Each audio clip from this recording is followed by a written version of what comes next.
Similairement, ces âmes ne savent pas ce qu'une personne atteint par le fait d'avoir une intelligence fixée sur le Seigneur. Mais celui qui est fixé sur Krishna demeure éveillé dans ce que représente la nuit pour ceux qui ne peuvent voir que la matière. Ainsi, il expérimente directement la félicité reliée au service d'amour qu'il offre au Seigneur. Les êtres matérialistes demeurent éveillés dans l'intelligence qui est reliée au plaisir des sens. Et ils expérimentent le bonheur matériel, la lamentation, l'illusion. Les sages, cependant, n'expérimentent rien dans ce qui est pour eux la nuit. Ils sont indifférents aux objets des sens qui donnent de la détresse et du bonheur aux personnes matérialistes, et ils demeurent détachés d'eux. Ils n'acceptent que les objets des sens qui sont nécessaires pour effectuer leur service de dévotion. C'est beau, hein? C'est à propos quand même, pour la nouvelle année. Je vais laisser la page parce qu'on va relire le verset. C'est des belles méditations, les versets de la Bhagavad Gita, qu'on peut apporter avec nous. C'est quelques phrases, hein. On peut, dans notre journée, se rappeler d'un verset de la Gita et méditer dessus et voir comment on peut l'appliquer dans notre vie de tous les jours. Om Agyanatimirandasya Gyananjala Sharakaya Chakshurun Miritam Jena Tasmai Shri Gurave Namaha Shri Chaitanya Manobishtam Stapitam Jena Bhutale Swayam Rupa Kedamayam Dadati Svapadantikam He Krishna Karuna Sindhu Dinabhando Jagatpate Gopisha Gopika Kanta Radha Kanta Namostute Tapta Kanchana Gaurangi Radhe Brindavaneshwari Vrishabhanusute Devi Pranamami Hare Priye Vanchakalpatarubhyashta Kripa Sindhubhya Evacha Patitanam Pavanebhyo Vaishnavebhyo Namo Namaha Jaya Shri Krishna Chaitanya Prabhu Nityananda Shri Advaita Gadadhara Shivasadi Gaura Bhakta Vrinda Hare Krishna Krishna Krishna Hare Hare Hare Rama Rama Rama Hare Hare Namahom Vishnu Padaya Krishna Prishtaya Bhutale Shrimate Bhaktivedanta Swami Niti Namine Namaste Sarasvate Deve Gauravani Pracharine Nirvishesha Shannavari Pashtatya Reshatadine.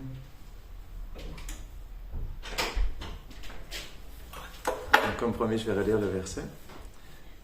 On peut méditer dessus aujourd'hui.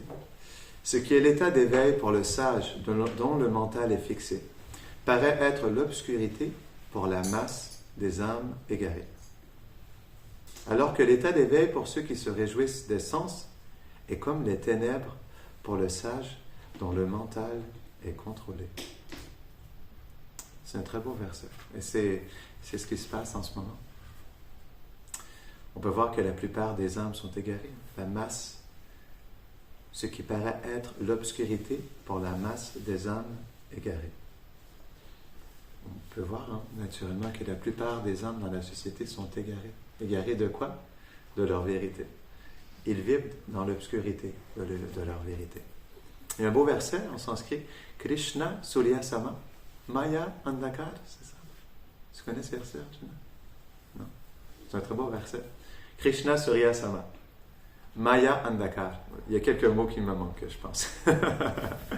Mais, en gros, ça veut dire que là où il y a Krishna, comme Krishna est le soleil, il n'y a pas d'obscurité.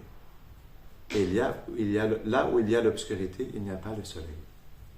Donc, on fait la différence entre les sages et les âmes égarées, c'est que les sages, ils vivent dans la conscience de Krishna. Tandis que les âmes vivent dans la conscience de Maya. Mouvement international pour la conscience de Maya. c'est ce qui se passe en réalité. Hein. On peut voir, c'est ça le plus gros mouvement dans la société. Et les gens sont vraiment conscients de Maya. Ils sont vraiment absorbés dans leur conscience de Maya en réalité. Donc, dans cette nouvelle année qui s'en vient, on pourrait dire combien d'années on a fait dans ce monde. Pouf! C'est pas notre première nouvelle année. On est ici on expliquait, des millions d'existences. Donc, dans une existence, il y a combien d'années? Ben, pour notre vie dans le Kali Yuga, ça dure 100 années. Non? Dans le Dwapara Yuga, on vit 1000 ans. Dans le Treta Yuga, 10 000 ans. Et dans le Satya Yuga, on vit 100 000 ans. OK? Et donc, on a vécu au moins un jour de Brahma. Un jour de Brahma, c'est 1000 fois, c'est 4 cycles. Donc, on a vécu beaucoup de nouvelles années en réalité. Mais ces nouvelles années, est-ce qu'elles nous ont rapprochés de Krishna? Et les résolutions qu'on a prises depuis tant d'existence, qu'est-ce qu'elles ont fait? Elles nous ont donné quoi en réalité? Elles nous ont amené nulle part. C'est la réalité. Hein? C'est ça ce verset. C'est pourquoi c'est un verset tellement important. Parce que, en fait, les âmes égarées, ils vivent dans l'ignorance de leur vérité. Et c'est pourquoi leur résolution semble la résolution la plus importante. Mais en réalité, ces résolutions, elles sont des résolutions qui sont prises dans l'illusion. Ce sont des résolutions de l'illusion. Ce sont des résolutions prises dans le mouvement international de la conscience de Maya.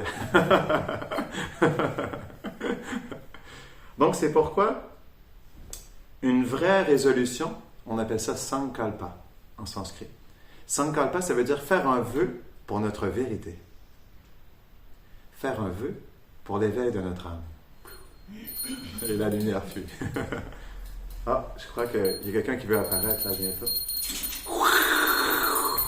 Jai Shri Nishingadev Bhagavan Ki, Jai Shapalad Maharaj Ki. En fait, si vous êtes inquiet de vivre dans l'illusion, vous avez juste à prier Nishingadev. Nishingadev, c'est expliqué. Il y a une très belle prière par Prahlad Maharaj dans le 5e chant du Bhagavatam, chapitre 18, verset 8. Prahlad Maharaj, il explique: « Oh, toi, aux ongles comme pareils au lotus, s'il te plaît, entre dans le plus profond de mon cœur et avec tes ongles de lotus, s'il te plaît, viens déchirer ou déchiqueter les mauvaises herbes qui sont dans mon cœur et s'il te plaît, détruis ces mauvaises herbes qui se retrouvent dans mon cœur. Les anarthas, ce sont les mauvaises habitudes qui sont en nous depuis des temps immémoriaux, dû à notre contact avec l'énergie matérielle. Donc, prier à Nishingadev, c'est très puissant. On pourrait se poser cette question: pourquoi il y a Nishingadev? Ben, Nishingadev, c'est le protecteur divin. C'est le représentant du Vatsalyaras, de l'amour paternel. C'est comme un père. On sait que quand Prahlad Maharaj, avant que Prahlad Maharaj reçoive l'étreinte de son père, c'était comme son père, Nishingadev. Il n'y a personne qui voulait approcher Nishingadev. Même Lakshmi Devi, qui est l'épouse de Vishnu, de Nishingadev, elle n'osait pas l'approcher. Brahma, Shiva, tous les demi-dieux, ils restaient à l'écart tellement ils avaient peur de l'aspect féroce de Nishingadev. Il y a seulement... Là, Brahma, il a dit à Prahlad: s'il te plaît, on voit que tout le monde a peur ici. S'il te plaît, va voir Nishingadev et essaie de l'apaiser. Parce qu'il était dans une colère immense. Jai! Ribo!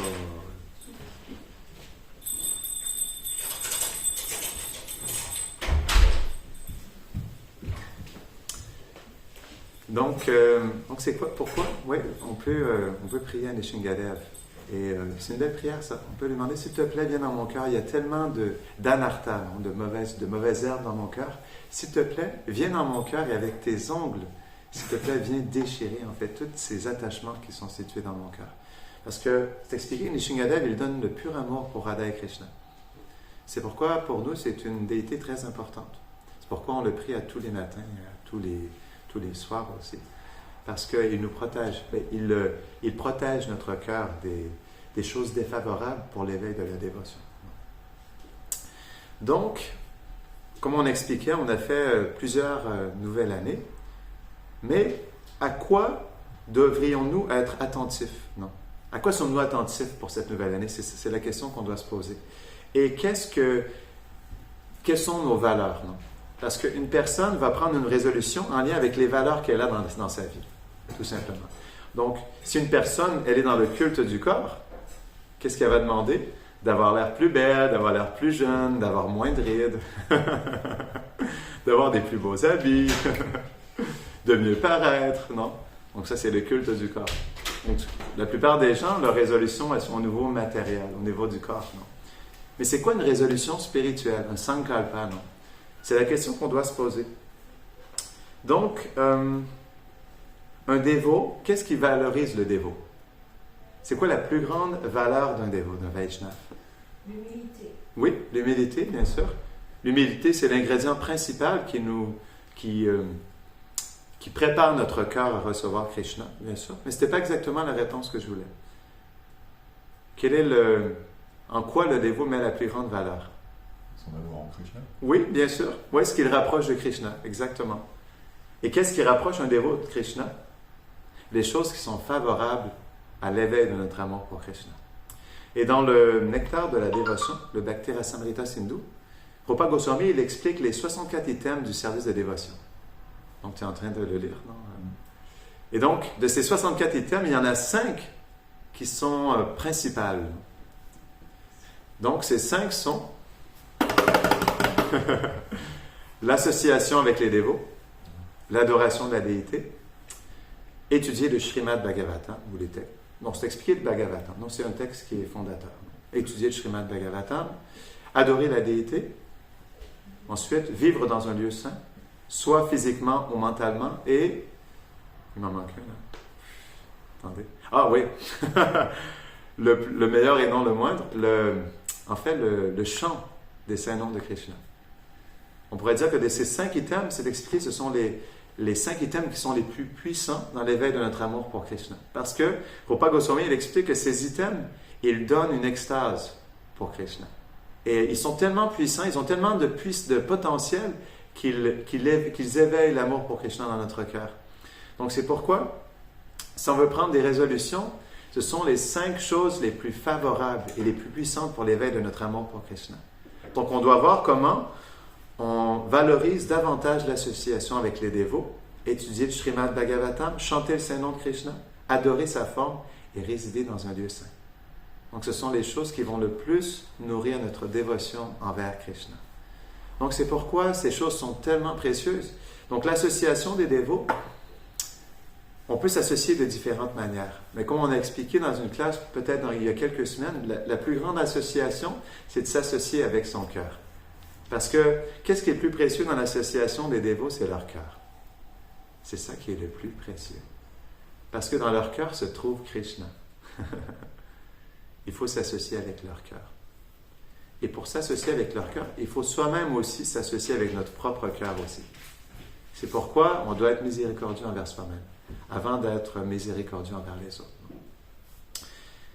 Donc, j'expliquais ces 5 principes, mais comment on peut les appliquer dans notre vie? C'est à travers, je pourrais dire, en règle générale, c'est à travers une mission ou un mouvement spirituel. Comme on voit dans la vie de Srila Prabhupada, il a bâti de son vivant 108 temples partout à travers le monde. Et donc, à travers ces temples, il a donné l'opportunité à des Hawaïens, des Africains, à des Indonésiens, à des Canadiens, des Français, de partout dans le monde, non? D'avoir l'association des dévots, d'adorer la déité, d'étudier, d'entendre le Srimad Bhagavatam. Donc c'est ça la miséricorde en fait des Vaishnavas, c'est qu'elle descend dans ce monde pour permettre à des êtres de recevoir la miséricorde. Et je méditais là-dessus ces derniers jours, parce qu'on s'appelle Radha Kripa Mission, non? C'est important de comprendre qu'est-ce que Radha Kripa veut dire aussi, non? Je méditais sur Radharani. Et c'est tellement spécial, cette personne est tellement spéciale, Srimati Radharani, parce que tout vient d'elle en réalité. Pourquoi Krishna il descend dans ce monde en tant que Chaitanya Mahaprabhu? Qu'est-ce qui a fait que Krishna est venu il y a 500 ans en tant que Chaitanya Mahaprabhu? Il est venu parce qu'il était tellement touché par l'amour de Radharani qu'il a voulu s'enrober de son sentiment pour pouvoir l'expérimenter. Et à travers ça, il a donné ce plus grand amour à tous les êtres vivants, à travers on pourrait dire sa disposition de Chaitanya Mahaprabhu. Donc en fait, c'est parce que Radharani, elle aime Krishna d'un amour tellement spécial que Krishna a voulu le goûter, qu'il est venu dans ce monde il y a 500 ans. Donc en réalité, c'est à cause de Radharani qu'il est venu et qu'il a donné cette plus grande miséricorde. Et je méditais là-dessus aussi, c'est intéressant parce que c'est expliqué parfois que Balaram, il est aussi le gourou originel, mais dans le Brihad Bhagavatamrita, c'est expliqué que Gopakumar, le fameux personnage de ce livre, non? Lorsqu'il a atteint Goloka Vrindavan et qu'il a retrouvé son ami le plus cher, Krishna, Gopal, à un moment donné, lorsqu'il habitait à Goloka Vrindavan, il s'est fait appeler par une servante de Srimati Radharani qui lui a dit de venir rencontrer Radharani. Donc Gopakumar, lorsqu'il était à Goloka Vrindavan, c'était un Gopa, un ami de Krishna, non? Un Priyasaka, un ami très cher de Krishna. Et donc, cette servante, elle a amené Gopakumar dans un bosquet où se situait Srimati Radharani. Et donc Radharani, lorsqu'elle l'a rencontré, elle lui a demandé personnellement de descendre en ce monde et de donner refuge à un dévot qui était très cher au cœur de Radharani, qui adorait Radharani. Et donc, elle lui a dit, s'il te plaît, descends, il y a mon dévot, Jayadharma, qui médite sur moi, et j'aimerais ça que tu deviennes son maître spirituel, et que tu lui donnes refuge, et que tu lui partages l'histoire que tu as vécue dans ce monde, parce qu'il a fait, pour ceux qui connaissent un peu son histoire, il a fait toute la création, il a rencontré les différents avatars de Krishna, jusqu'à temps qu'il rencontre personnellement Krishna. Et donc, c'est expliqué qu'il est descendu par l'instruction de Radharani. Et j'ai trouvé ça très intéressant. Parce qu'en règle générale, on voit que la plupart des acharyas qui descendent dans ce monde, des acharyas veulent dire des grands maîtres dans notre lignée Vaishnav, ils sont des servantes intimes de Srimati Radharani. Si on pense à Bhaktivinoda Thakur, Vishwanath Chakravarti Thakur, non? Tous ces grands acharyas étaient des servantes intimes de Srimati Radharani. Mais Gopakumar, qui est un ami de Krishna, Radharani lui a personnellement demandé de descendre en ce monde. Et c'est là que j'ai compris à quel point, en réalité, on peut comprendre que la plupart des associés de Radha et Krishna qui descendent ici sont ordonnés par Srimati Radharani pour répandre la miséricorde de Radharani, Radha Kripa. Donc c'est pourquoi, comme nous sommes dans des membres de Radha Kripa Mission, on doit méditer profondément sur Srimati Radharani. Même si Srila Prabhupada, dans son livre « Élévation dans la conscience de Krishna », dans le chapitre 5, il partage quelque chose de vraiment intéressant. Il explique que, en réalité, donc on dit que nous sommes l'association pour la conscience de Krishna, mais en réalité, nous sommes réellement des serviteurs de Radharani. Pourquoi? Parce que c'est Radharani qui nous donne la qualification pour pouvoir se rapprocher de Krishna et relationner avec Krishna. Non? C'est pourquoi même Krishna, pour partager sur lui-même, c'est ça qui est intéressant. Il ne partageait pas sur lui-même.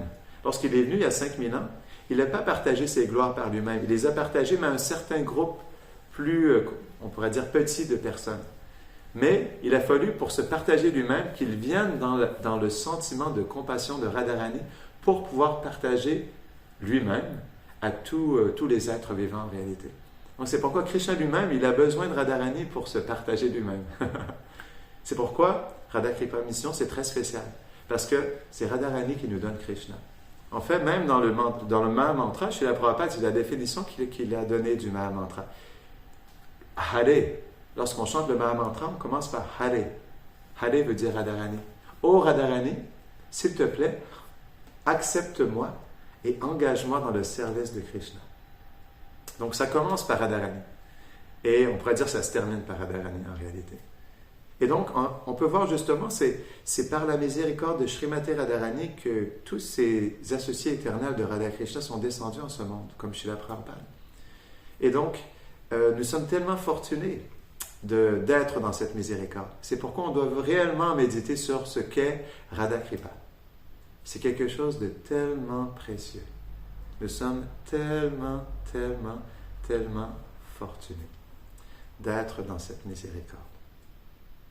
Parce que nous ne sommes pas qualifiés.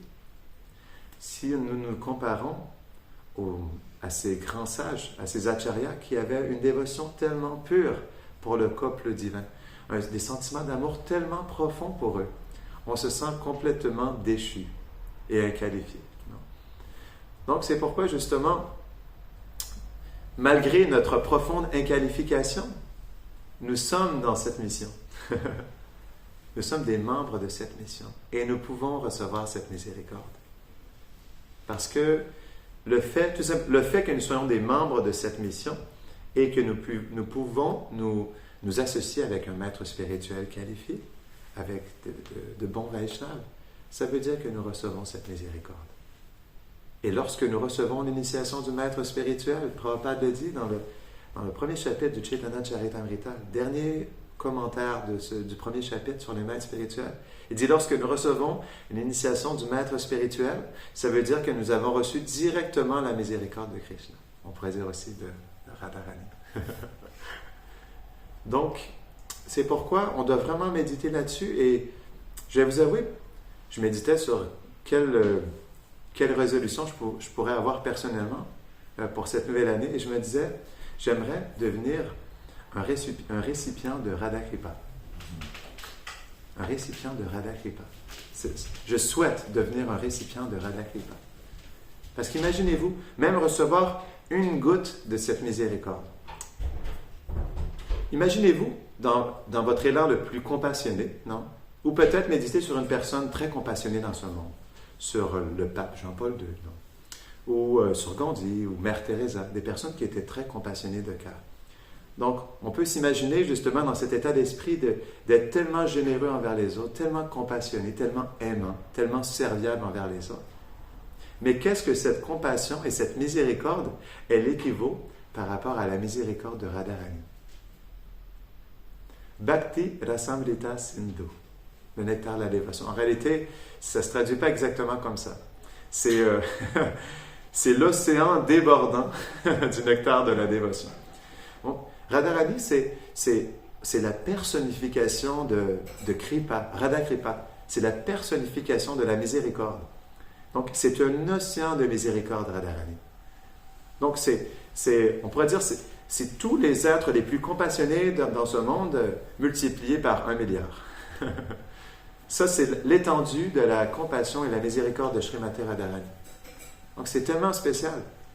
C'est pourquoi on doit profondément méditer sur ce qu'est Radha Kripa et on doit prendre refuge de Radha Kripa. On pourrait dire en réalité, Radharani, c'est la capitaine de notre bateau. Parce que c'est elle qui fait descendre ses associés éternels en ce monde. C'est elle qui demande à ses associés éternels de venir en ce monde et d'établir des missions comme celle-ci ou d'autres missions Vaishnava. Ce qui est important de comprendre, c'est que la miséricorde de Radharani, elle ne se retrouve pas seulement ici.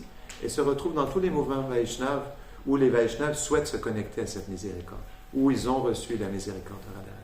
Donc c'est pourquoi cette miséricorde, elle se manifeste dans plein de mouvements Vaishnava en réalité. Et aussi, pourquoi Radharani, elle crée différentes missions Vaishnava? Parce que, justement, il y a différentes personnes qui ont différentes mentalités et il y a différentes missions avec différentes humeurs. Donc, chaque mouvement, chaque mission Vaishnava a sa propre humeur. Ici, on a une humeur particulière. Et on apprécie beaucoup méditer sur Radha Kripa, sur la miséricorde de Radharani. Donc, c'est pourquoi qu'est-ce qui va nous donner justement cette qualification à s'associer purement avec les dévots du Seigneur, à chanter purement le Saint-Nom, à adorer avec tout notre cœur la déité, non? À vivre réellement avec notre cœur dans un lieu saint, soit physiquement ou mentalement, à étudier le Bhagavatam avec conscience. Non? C'est la miséricorde. Donc c'est pourquoi c'est vraiment la plus belle chose qu'on peut recevoir parce que c'est cette miséricorde qui va nous qualifier. On peut prendre l'exemple de Mugrari le chasseur. Un chasseur qui était très fameux pour justement sa chasse qui était très, on pourrait dire très dure, très violente.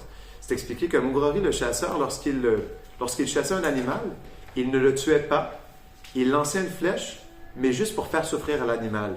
À un endroit où il n'allait pas mourir et il le laissait souffrir comme ça. Donc, il était très cruel, Mugrari le chasseur. À un moment donné, lorsqu'il est en train de chasser dans une forêt, il y a Narada Muni, le grand sage, qui est passé et qui est entré, bonjour, et qui a vu justement ce chasseur. Et il a tellement été peiné de voir cette cruauté de Mugrari le chasseur qu'il a eu de la compassion pour lui. Et c'est expliqué, Narada Muni, il a décidé de lui donner refuge. Donc, il est allé vers lui. Il a commencé à l'enseigner sur la pure dévotion et lui expliquer, ne réalises-tu pas ce que tu fais? En réalité, en tuant ces animaux, comme tu es un père de famille, tu as une femme et des enfants, parce que tu tues ces animaux avec tant de cruauté, tu partages ton mauvais karma aux membres de ta famille aussi. Donc, ne réalises-tu pas ce que tu fais aux membres de ta famille? ne souhaites-tu pas plutôt devenir une personne qui pourra libérer les membres de ta famille de cet asservissement matériel? Non? Et donc, il est devenu le disciple de Narada Muni et il était tellement devenu pur, c'est expliqué à un moment donné, Narada Muni il est revenu plus tard et il est entré dans la forêt et il a vu Mugrari qui était comme ça, complètement, il était en position Dandavat, on appelle ça, non? Comme un bâton, comme un brin d'herbe, comme un brin de paille, non? Et donc il a vu comme ça, il se demandait pourquoi il était allongé comme ça, il a vu que, en fait, il offrait ses hommages et il attendait aussi que des fourmis passent sur le chemin pour ne pas les écraser. Donc, il était passé d'un cruel chasseur à un pur dévot du Seigneur qui était rempli d'amour et de compassion pour tous les êtres vivants. Ça, c'est la miséricorde. Et justement, peu importe notre inqualification, c'est pas notre inqualification qui compte. En fait, c'est pas notre dévotion, c'est à quel point nous recevons cette miséricorde. C'est ça qui va complètement nous transformer. Donc, c'est pourquoi, en ce jour du Nouvel An 2022, on devrait profondément méditer sur cette Radha Kripa, sur cette miséricorde de Radharani, et on devrait justement comprendre ce qu'est cette miséricorde, prendre refuge de cette miséricorde et voir comment on peut se nourrir de cette miséricorde. Donc on va terminer ici. Est-ce qu'il y a des questions ou des commentaires avant qu'on termine?